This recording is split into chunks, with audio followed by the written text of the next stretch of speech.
wait a minute, I'm just texting on a deal that I'm working on. I'm following up.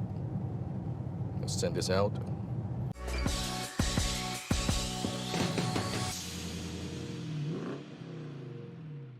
Let's say after a closing call, after a sales call, the prospect says to you, I want to think about it, maybe later or maybe call me back. I need to talk to my business partner. How do you follow up without coming across too aggressive, without coming across salesy? What do? Because when you follow up too much, it seems that you're desperate, and you never want to be desperate.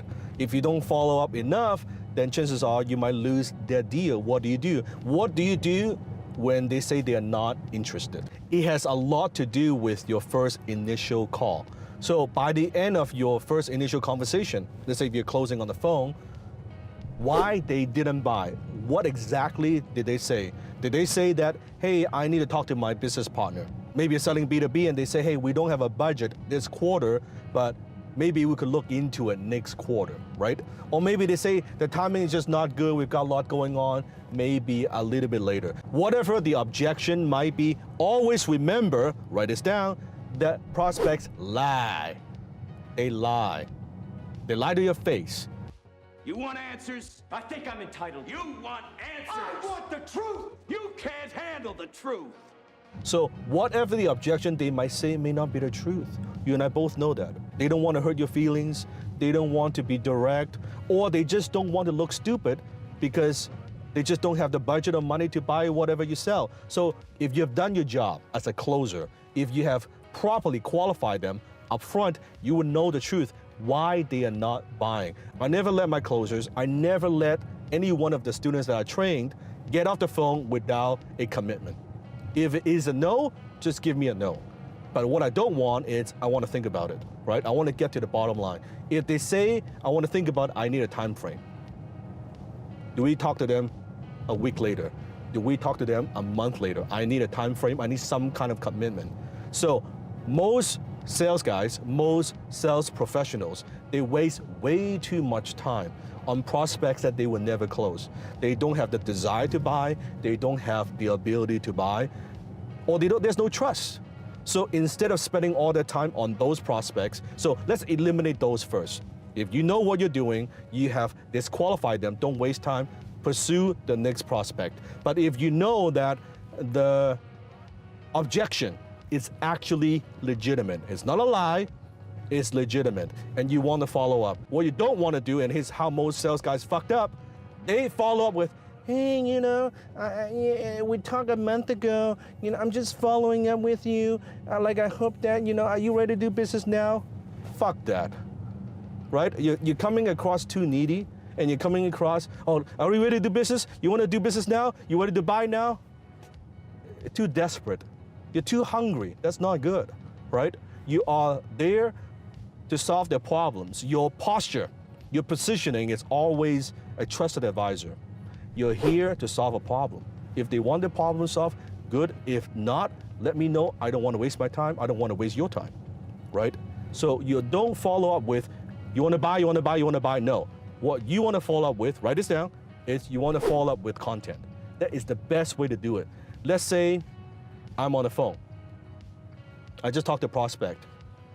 He's not ready to buy a B2B deal. Let's say $100,000 deal. Not ready to buy. Q3, they're ready to buy. Now, the first initial call, I've written down all the notes, their pain points, their companies, everything that they're going through, what they need, and why they buy, and why they would not buy, right? What problems are they actually wanting to solve? I have their profile. So when I follow up, here's what I do. It works. You follow up with content and you follow up with value. Let's say this particular prospect who I couldn't close, didn't close yet, they have problem with getting leads. Let's say that's the problem. They have a problem with leads, a constant flow of leads. Then I would keep dripping, keep following up content, personalized content, by the way, with them and say, hey, here's something that you could read. Here's a podcast that you could listen to. Here's a video that you could watch. Here's a white paper, something. Every single time you are in touch with them, you give them some kind of value. And you are very, very subtly asking, how are things? Not even trying to close. Hey, do you still have that problem? How's that situation? Have you solved the lead problem yet? What kind of things are you doing to get more lead flow? Oh, here's something that is working for my client right now. Would you like to take a look? Here's the best practice. Here's an article that would benefit you. You keep being in front of them, top of mind awareness, but not in a pushy kind of way, but in a helpful, useful, practical kind of way. You're in front of them. I know the next question you're gonna ask me, well, how often should I follow up? It depends, right? It depends. For some, you might want to do it once a week. For some, you might want to do it once a month. Depends on the transaction size, depends on what you're selling, right? If you understand what you're selling, you will come to your own conclusion. That common sense you should know. You will know that more than I do. But certain frequency, you put that in your CRM, so you know it triggers, you're gonna follow up with this person consistently. And sometimes depends on the deal size, you might take multiple follow-ups, and that's perfectly fine. But what you don't wanna do is keep hammering and keep chasing people. Hey, you ready to buy? No. Value, value, value, value. And one thing very strange would happen to you. They would contact you and say, hey, now I'm ready. I wasn't ready 6 months ago, but now I'm ready to do business. Or something even more strange might happen is they say, you know what, I'm just not the right prospect, but your content's been so good, you've been so helpful. I have a friend of mine who actually would need your services. Why don't you talk with him or talk with her, right? That's how you get referrals without even them buying from you, because you are helpful. You're helping them solve the problems. And that sometimes may not be a solution. And if it's not your solution, recommend something that is useful for them, that could solve the problems, even though you may not get paid to do it. It is the right thing to do. It is the smart thing to do, because it builds relationship and it builds trust. So bottom line, when you follow up with a prospect who are not interested, you gotta make it all about them. Don't make it about you. Don't make it about your product service. Make it about them. You have to always appeal to their self-interest. And this has a lot to do with just the fundamental of closing. You have to know some of these procedures.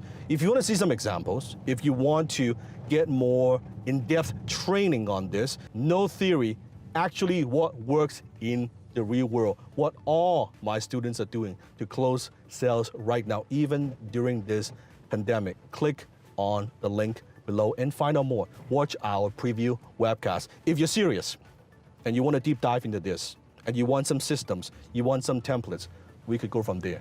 Go ahead and watch that video now.